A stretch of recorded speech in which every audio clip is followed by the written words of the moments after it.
ക്ഷയത്തിൽ നിന്ന് അഥവാ നാശത്തിൽ നിന്ന് ത്രാണനം ചെയ്യിക്കുന്നത് എന്താണോ അതാണ് ക്ഷേത്രം. ക്ഷേത്ര എന്ന സംസ്കൃത പദത്തിനർത്ഥം ശരീരം എന്നാണ് ഭഗവത്ഗീതയിൽ അർത്ഥമാക്കുന്നത്. അതായത് ആകാരമുള്ളതെന്തോ അതിനർത്ഥം. ദൈവത്തിന് രൂപഭാവം നൽകി പ്രതിഷ്ഠിച്ചിരിക്കുന്ന സ്ഥലങ്ങളാണ് ക്ഷേത്രങ്ങൾ. താന്ത്രികതയുടെ അടിസ്ഥാനമായ ഷഡ്ചക്രാധിഷ്ഠിതമായ നിർമ്മാണ രീതിയെ അവലംബിച്ചും പൗരാണിക ദൈവിക താന്ത്രിക രീതികളെ അവലംബിച്ചും പൂജകളും പ്രതിഷ്ഠകളുമുള്ള ദേവാലയങ്ങൾ ക്ഷേത്രങ്ങളാകുന്നു. ക്ഷേത്രത്തിന്റെ പര്യായമായ അമ്പലം എന്നത് അൻപ് പ്ലസ് ഇല്ലം എന്നീ ദ്രാവിഡ പദങ്ങളിൽ നിന്നാണ് രൂപമെടുത്തിരിക്കുന്നത്. സബരപാല പ്രതിഷ്ഠ ദേവനും അനുചാരന്മാരും ദീക്പാലന്മാരും സഹിതം പഞ്ചപ്രകാരങ്ങൾ, ശ്രീകോവിൽ മുതലായവ, മഹാഗോപുരവും ദേവവാഹനം, ദേവസ്വത്ത് ഇവ 5 ലക്ഷണങ്ങളും ചേർന്ന ക്ഷേത്രങ്ങൾ മഹാക്ഷേത്രം എന്ന് അറിയപ്പെടുന്നു.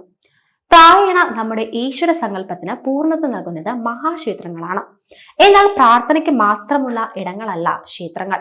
അതിശക്തമായ ഊർജ കേന്ദ്രങ്ങളാണിവ. ആർക്കും അവിടെ പോകാം, ആ ചൈതന്യത്തിന്റെ പങ്കുപറ്റാം. ക്ഷേത്രത്തിന്റെ നിർമ്മാണം അത് എങ്ങനെയാണ്? ക്ഷേത്ര നിർമ്മാണ ശാസ്ത്രത്തിൽ ഓരോന്നിനും അതിൻ്റെതായ വിധികളുണ്ട്. ആ വിധിപ്രകാരമായിരിക്കണം അതിന്റെ നിർമ്മാണം. വിഗ്രഹത്തിന്റെ രൂപം, വലിപ്പം, മുദ്ര, ഗർഭഗൃഹം, പ്രദക്ഷിണപാത അങ്ങനെ ഓരോന്നിനും അതിൻ്റെതായ ശാസ്ത്രവിധികളുമുണ്ട്. കേരളീയമായ മഹാക്ഷേത്ര നിർമ്മിതി പഞ്ചപ്രകാരങ്ങൾ എന്ന പദ്ധതി പ്രകാരമാണ് സാധാരണയായി നിർമ്മിക്കുന്നത്. 1. അകത്തെ ബലിവട്ടം. 2. അന്തഹാര അഥവാ ചുറ്റമ്പലം, നാലമ്പലം. 3. മധ്യഹാര, വിളക്കുമാടം. 4. പുറത്തെ ബലിവട്ടം. 5. മര്യാദ, പുറമതിൽ. ഇവയിൽ പഞ്ചപ്രകാരങ്ങൾ കൂടിയാൽ അവയെ മഹാക്ഷേത്രങ്ങൾ എന്ന് വിളിക്കാം. അല്ലാത്തതിനെ ക്ഷേത്രം എന്ന് മാത്രം വിളിക്കാം. ഭാരതീയ സങ്കല്പം അനുസരിച്ച് ക്ഷേത്രം ശരീരത്തിനെ പ്രതിനിധാനം ചെയ്യുന്നു. ക്ഷേത്രം ഒരു സജീവ ശരീരമാണെന്നതാണ് എല്ലാ ക്ഷേത്ര ആചാരങ്ങളുടെയും അടിസ്ഥാന തത്വം.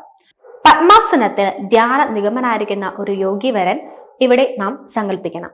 മനുഷ്യ ശരീരത്തിനുള്ളതുപോലെ ക്ഷേത്ര ശരീരത്തിൽ പ്രതിഷ്ഠിച്ചിരിക്കുന്ന ജീവാംശത്തിനും സപ്തവർണ്ണങ്ങൾ ഉള്ളതായി ഗ്രന്ഥങ്ങളിൽ നമുക്ക് കാണാം.